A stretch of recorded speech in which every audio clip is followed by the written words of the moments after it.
Good morning. You listen to FloorDaily.net, and I'm Kemp Harr. This morning, my guest is Bob Plann, who is one of the principals with Resource Arizona. Bob, how you doing? I'm doing great. How about you today? I'm good. Good to talk to you.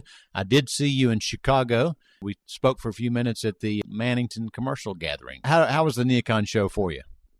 I thought it was actually well-traveled. Certainly the showrooms were very full on Monday and Tuesday, and some of the events that I touched on Monday and Tuesday were very full also. How do you work the show? Do you just go see people that you know well, or start at the top and work to the bottom? How do you do it? Well, we certainly try and take opportunity to meet some of the principals of the manufacturers and our partners during that time. They're there. So we try and have some appointments as opposed to catching them off guard just walking into a showroom. We try and manage the best time we can with our major vendors. And for those people that are listening that may not know about Resource Arizona, you're a commercial contractor. Tell us a little bit more about you. Well, we've been around for a long time. We were a company called Flooring Consultants, and then we were one of those roll-up dealers that got involved with Interface, and we got ourselves rebranded to Resource, and then the name Resource Arizona. And almost 9 years ago, we became independent again, and I have 4 partners, and we continue to do the same things. And most of your business is on the commercial contract side, is that right? 95%. Yeah. And I talk to you once or twice a year. The last time I talked to you, you were headed over to Europe, and you were taking some of your clients to go and check out different restaurants for a project you were working on. So it's an interesting life you lead. Well, it's a dilemma, but the world turns, and we have a group of us that do this pretty annually, and, it's not like one person picking up the tab. It is really a bunch of us going together, a little harmony and fun, but we really do try and take a look at what's coming our way and try and make sure that we can go ahead and be creative. I mean, we don't have to spend hundreds of thousands of dollars. The design's already done. Now let's go figure out better ways to do it and make everything look nice in Arizona, too.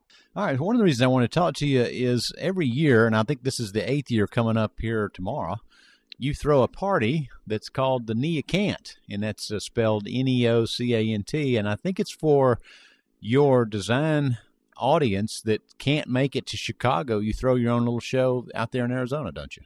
We do, and we try and do it with our vendor partners. We usually have about 15 to 18 vendor partners. We kind of do it like a trade show. We have very shortly in our office is a showroom. We have about 3,000 feet of showroom space. We'll be rolled out, and then we'll have one of those contractors that come in and put up banners and tables and everything else. Will be in here decorating today. And then tomorrow night, we would expect about 300 to 400 people. 300 to 400, that's a good-sized group. And at 3,000 square feet, it'll be a busy party.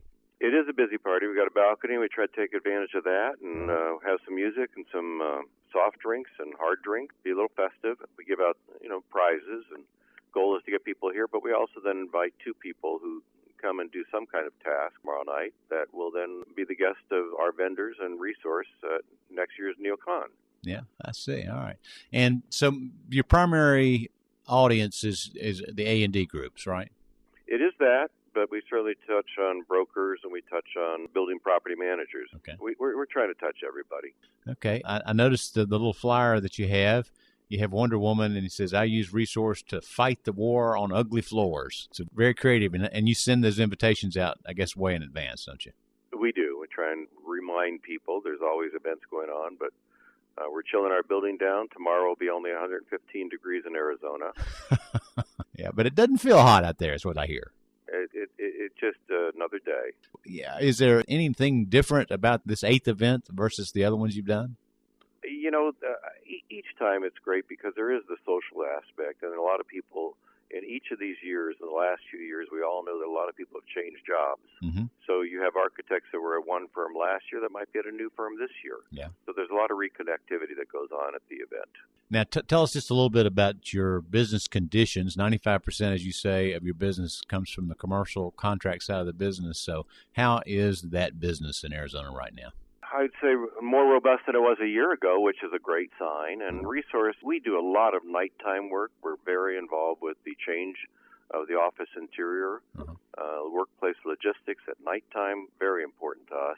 We don't need a new building to do that. People walk on the floors every day, and we're there to help change them and manage them. One of the things we heard at NeoCon this year was that the floors, the patterns were going to be at a much larger scale. And when you asked the designers why they were doing that, they were talking about in the corporate sector, how the walls are coming down, and there's so much more of this open office environment. Are you seeing that out in Arizona? We are. We're not a lot different here. It takes a little longer sometimes to catch up, but certainly, it's almost like touchdown space being developed nowadays. A lot less walls. And what that becomes, new settings, new furniture, everything gets transitioned, hard wall going down. It's an interesting dynamic when that happens because you really also have to retrain people on voices and everything else. Yeah, and it enables designers to use the floor to divide the space up more. A lot of wayfinding. Right. Yeah, so it's there, it gets used, and it's one of those areas in construction, Kemp, that sometimes gets VE'd, and yet we tell everybody it's the most important part because it's the only place that gets walked on in the whole building.